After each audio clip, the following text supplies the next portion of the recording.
Okay na ako sa sa ganyang itsura na dapat kasi gagayahin pa yung kabila ganoon. Kaso napakatagal. Baka mag-isang linggo pa si JC dito kapag maraming trabaho. Baka next year pa yan, JC. Ayan, tapos ka na. Ano ba, nagmumukbang ka na naman? So, ano pagkain mo? Hindi kasi nikain ito. Ha? Hindi niya kinain. Ang sarap, oh. Suwang suchin, tingnan mo. Sarap po suchin, oh. Ayaw mo ng ramen? Spicy? Tingnan mo, oh. Ito lang ah. Subukan mo si Lola Eden. Lola Eden, susubukan ka ni Ako noodles! Hindi siya pa. Ah! Dali na! Ay, noodles, ay na,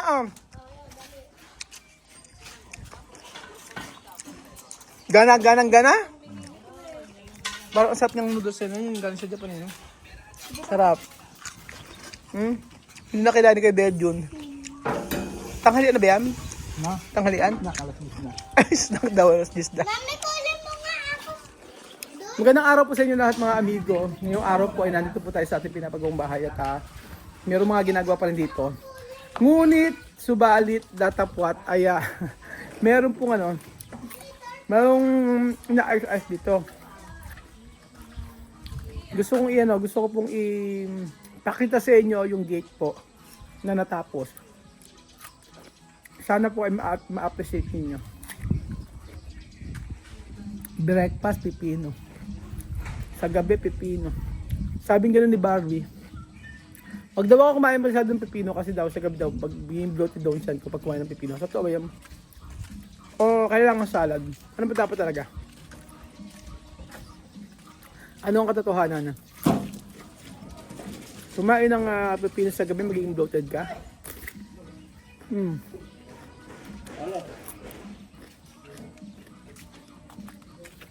Harap. So ito po mga amigo, yung mga halaman dito, ayan. Ipapalipat ko po yung mga halaman dito mga amigo, ayan. Kailangan ilipat dito para lumuwang space po.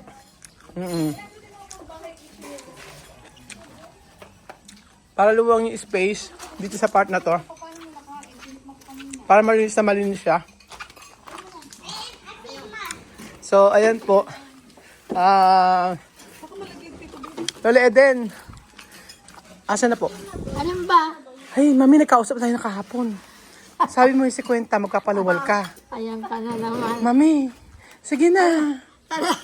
Sige na. Kaya ako. Ay, mami. Nagkausap na tayo si Kwenta. Naku talaga dito na naman talaga nilagay yung mga basahan din eh. Nakadisplay din. Dami, sige na. Ayaw mo bang asan ni si Kwenta? Sa kuha sa kwenta. Ba sa'yo? Sabi mo nga, akin na lang, isang la na lang natin, Ray. Kaya ba? Kaya isang la? Ha? Hindi magkasanla. Peke. Pwede daw. Totoo. Ano? Totoo? Totoo. O, sige na. Mayaman siya. Mayaman siya. So, ayan po mga amigo, pinapatagal ko po yung mga halaman dito. Wala akong malikot ako sa malikot. Hindi mapakali ang halaman. Hilong-hilo na po yung mga halaman. Ang sabi po ng halaman ay naka-adjust na ako dito sa lugar na to. Tapos palalayasin mo na naman ako. So hanggang dito kailangan tanggalin po siya. Oo. Dahil po kailangan maayos po talaga. Para mahaba yung para maluwang. So eto na po mga amigo ang ating ito na po ating garden. Wow, ayan na. Nabubuhay na po siya mga amigo. kahapon lang may iba may namatay. So, ayan, yung garden natin. Tapos po, dito ko muna ipinalagay. Ayan, dito ko muna ipinalagay. Sabi ko, mga 5 kako, maglagay sila dito. Ayan po. Oo, pinalagay ko dito. 5. Tapos, dito natin ilalagay yan. Lahat ng mga bonsai. Papunta hanggang dito po mga amigo. Para sakto po siya. Ayan. And then, update po sa gate natin na pinapagawa. Gusto ko ipakita sa inyo yung natapos na. So, maghapon, Ginawa po ito maghapon ginawa. Ilang araw ko na hindi pinapakita sa inyo pero halos tapos na po. So excited na po ba kayo mga amigo? Oh, eto na po siya. 1, 2, 3, 4. Charan! Music. Ayan. So eto na po yung ginawa ni Kuya JC, di ba? Ganda ng pagkakagawa, oh. Okay na 'yan. Okay na ako sa ganyang itsura na dapat kasi gagayahin pa yung kabila ganoon. Kaso napakatagal. Baka mag-isang linggo pa si JC dito kapag maraming trabaho. Baka next year pa yan JC. Ayan, tapos ka na. Oh, ayan. Makabit na, mapananghali. Ayan. Makapananghali, makakabit daw, sabi ni Kuya JC. Para maayos na natin. Tapos, pinipinturahan naman na yun. Bari ito gitna yung dalawang gilid. Oh, okay na yan. Ano sabi ko, gitna? O yun? Ang gitna natin, eto. Oo, malalaki. Ha? Mapapasok yun. Dapat itong nasa gitna? Hindi, yung ilalim siya. Paano? Kasi patayo ko eh. Hindi ko na-gets. Paano? Halimbawa, Bawa sir, patayo to. oo. Ito pong malaki bukas. Oo. Okay lang. Basta, Ano yan? ha? Pasok palaka. Palaka? Oo. Saka aso. Pusa ka siya, okay lang. Doon naman kasi sa may... Pwede naman kasi doon naman sa may tabi na yan eh. Yung sa harapan, di makakapasok yung mga pusa at saka aso. After kasi nung nasa harapan, eto na. Oo, kumbaga parang gusto ko na magka-gate para privacy. Oo, ganun na lang. Ganyan na lang, okay na yan. Maganda naman kinalabas yan eh. O, ganyan siya. Oo, matagal, wag na. Okay na yan. Matagal. Gagawa pa tayo kila, Janet.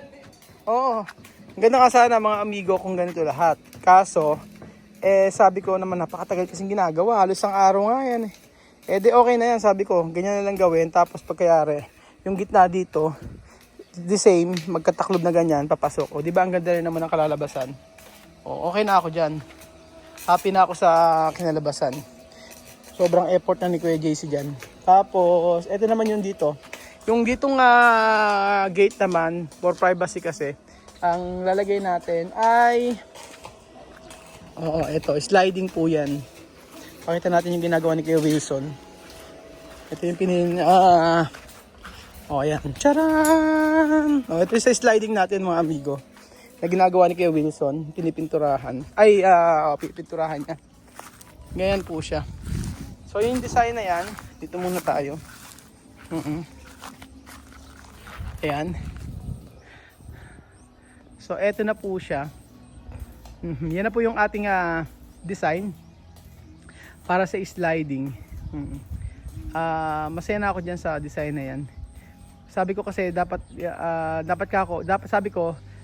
magkamukha lang yung isa na yon, pero mas maganda yung sabi ni Kuya Edwin, yung foreman na pag-ibahin. So ayan, halos tapos na to, pag napinturahan to, edi okay na. At least may nangyari. Kulay itim na lang siguro ay kukulay dyan, mas maganda. Yung dalawang dulo itim para at least tapos na siya. Preparation lang matagal kasi minamasilya. And then after nyan okay na. Dapat yan dikit-dikit pero sabi ni mahirap kasi pagka dikit-dikit yata. O hindi naman. Ewan ko, basta sabi niya ganyan ang ginawa nila. Dapat yan yung sa may picture dikit-dikit yan Hindi nila Ayan, okay na. Okay na ako sa ganyang gate mga amigo. Pero yung sa may harapan po, okay na ako. Nagagandahan ako sa may harapan. Ito okay din naman, sliding. Para lang kasi makulob. And then, ano ba ang kailangan? Wala naman ako nakitang okay naman na lahat. Inaantay na lang namin mga amigo yung yung pagkakabit. Baka mamayang hapon maigabit naman na yan. Malapit lang naman na yan. Itong sliding na to. So mamaya kapag natapos, papakita ko sa inyo kung ano yung kakatapusan. Or baka bukas na. Basta yan ang update sa mga gate natin. Oo, maganda naman yung kinalabasan para sa akin. At ayan, nagpalinis si Princess dito sa kanyang bakuran. Nagtanim si Prince ng ayan. Meron si Prince din dito ng makopa. Tapos meron ditong duhat. O meron ditong bayabas na Thailand. Meron ditong avocado. Meron ditong rambutan. Ayan. So, tanong nga kay Prince ko ano pa yung pwede niya itanim dito. Ayan, kulang-kulang pa yun. 1, 2, dalawa pa siguro.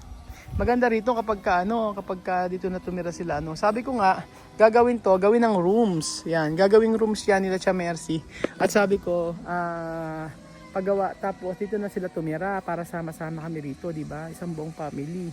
Mas masarap kasi dito mga amigo, kahit na alam niyo na, tahimik talaga siya. Pag andito ka, ayaw niyo nang umalis. Opo mga amigo, pag andito ka parang feeling mo tahimik, walang manggugulo sa iyo ganyan. Basta sobrang dito, matahimik, masarap tumira dito sa bukid. Bukid ang tawag namin dito. Dati kasi itong lupa namin to, ang dati palayan, tsaka tinanamin namin ng mga talong. Yung talong ang itinanim namin, nalugi kami. Mababa ang bentahan ng talong dati, that time. Tapos sa yung palay, dati palayan to. Ngayon, hindi naman gagastos kami ng malaki sa pataba at saka sa pataba. Tapos pagkaanihan, pinamimigay nga lang din ng nanay ko sa mga kapatid niya. Ganoon, binibigyan niya. So wala na natira. Kaya sabing, dati meron dito sa may kabila niya yung pagkatayo ng bahay. Meron dating fish pan. May fish pan dati doon. May fish pan dati doon. Tapos pagkayari, tinanggalan naman ng kapatid ko. Kaya ang daming naitambak dyan. So ito dati yung lugar na yan. Tapos ito sa kapatid ng nanay ko, na kung saan nagtitinda sila mga gulay-gulay. May mga saluyot, ang dami ganyan, saluyot. Tapos marami sila mga mangga, mga iba't ibang klaseng prutas. Ayan, avocado, guyabano. Diba? Ang sarap dito. Masarap sa lugar namin mga amigo. Sabi ko nga hindi ka alis sa lugar na to kapag ikaw ay naka-stay na rito. So ayan, hopefully mabuhay itong mga natin. Ayan yung ginagawa. Tapos na, kakabit na nila Kuya Jay si mamaya. Ayan, yung sabi niya. Pero maganda yung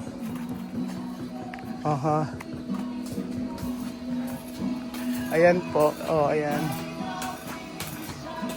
Ikaw lamang, wala nang iba. So ayan po mga kababayan ko, unti-unti na pong ginagawa ang ating gate at mamaya antayin niyo po mga amigo. So dito ilalagay. Ayan, dito ilalagay. Tapos ito yung mga bonsai natin.